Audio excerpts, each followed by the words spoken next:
No, you can't. Please, thank you. You just hang out in line down over there.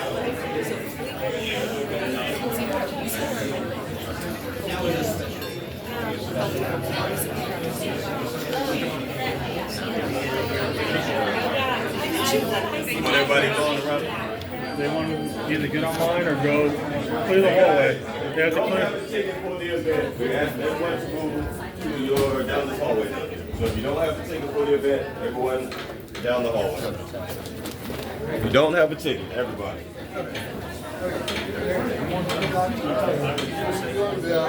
No, I'm down.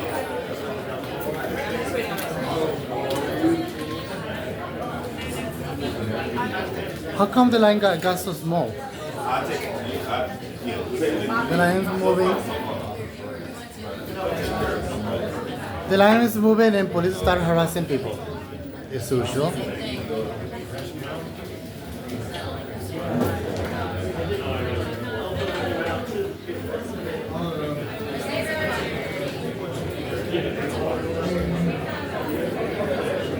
Oh. So they want, right now, they want press either on this side. Okay. Okay. Hi, just doctor. Say. I'm here with the doctor. To say your name, or you don't have to say your name if you want to. Huh? You don't have to say your name if you don't want to. Okay, I'm Dr. Troy Jacobs. I'm a general pediatrician working in the DC area. I'm here today for the Help Committee hearing where Robert F. Kennedy is going to speak.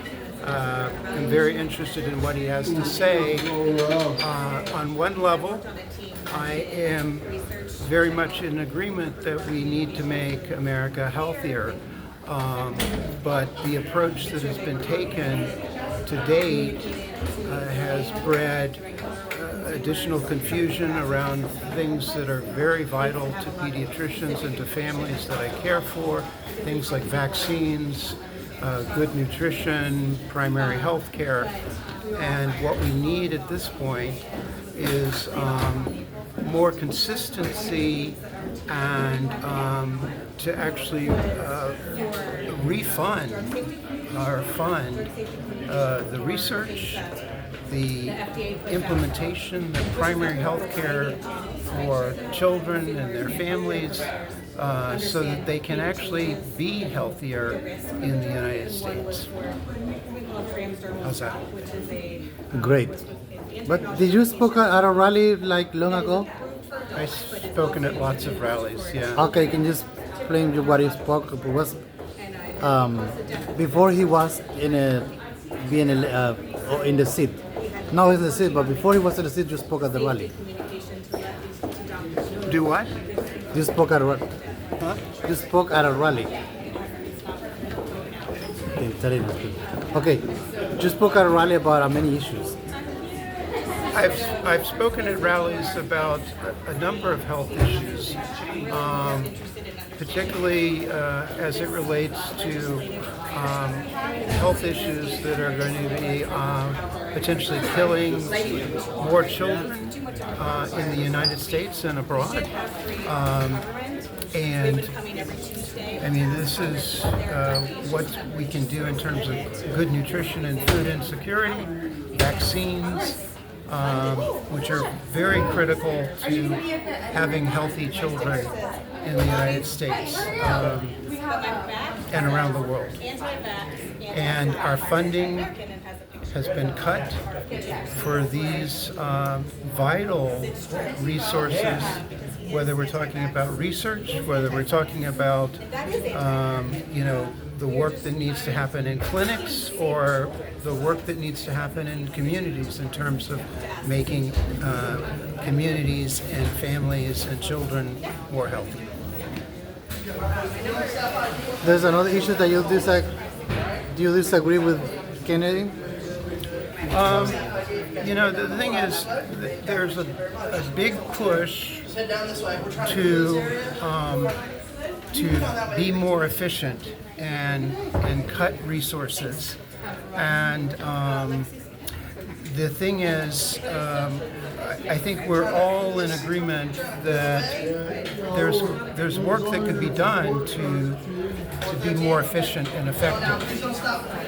But unfortunately, if you're cutting the people that do these services and do this research, you're not going to be able to actually successfully be effective and efficient. And what we've seen is that there's greater inefficiencies. If you have limited resources, that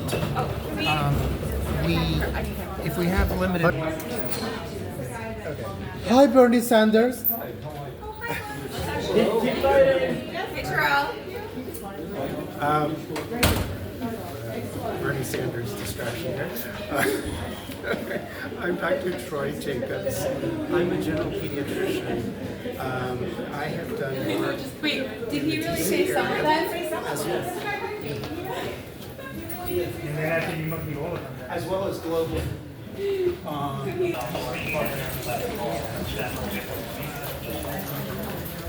Hi.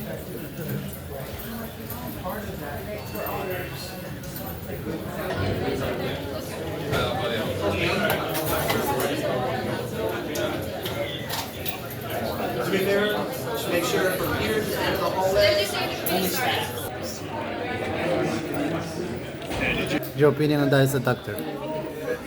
I, as a pediatrician who provides a lot of vaccines that have been cleared by research studies and by years of experience, I certainly hear that there are concerns about vaccines, but these are interventions that have been proven to be safe and effective for children. And the advantage that I have from my position, having worked in the United States and having worked abroad in other countries where there are still cases of polio, there still are cases of measles, these diseases kill children. The families get to see their children die of vaccine-preventable diseases. And so there's not the case that we need to convince them of vaccines. But when you are in a situation where we have succeeded in not eradicating, but reducing the burden of diseases like polio and measles, you adopt an attitude that that these are not problems, and they will always be problems because we can't eradicate diseases like measles and polio. We may be able to, but it's challenging right now. It is a problem now with the internet because as a pediatrician, you want to provide the best evidence for vaccines, and you have to counter misinformation. And what we see is that misinformation can be multiplied and spread around the world very easily through the internet and social media. And then to reel back from the misinformation requires a lot of work. So I have a question. How long have you been a doctor? And do you continue studying, like Yeah. renewing your practice? Like, I don't know how to say that in. No, I graduated from medical school in 1996, and as a physician, I have to continue to do learning to stay up to date on the science and best practices, and this is for my license, but also to be certified as a pediatrician. And that's a continuous process, which is it's an extra burden for physicians, for pediatricians like myself, but it's a very good thing for all of us because you want to have physicians, pediatricians who are up to date on what the best practices are, what the best science is. Okay. So, what message do you have to those people that said, "Oh look, I found this on YouTube, on Facebook, and says this is a fact. I saw it on." What message do you have for them? This is an increasing challenge that I would say healthcare providers have to address and deal with, because we're not going to go back to a world where people are not using the internet and Google to find information. But what we have to do is work with families, work with caregivers, to understand why they're presenting that information and what the information is that they're presenting, because it is not a homogeneous. It's not a homogeneous group, and so. But if you are willing to do that, in the long run, I think it's very good for the patients and for the families, because you have a better sense of where they're coming from. You are addressing their needs, and this is a critical issue at the heart of good primary health care, that it needs to be patient and family centered. And so you need to be doing this, regardless of the misinformation. But the misinformation on vaccines or whatever the issue is, nutrition supplements or what have you,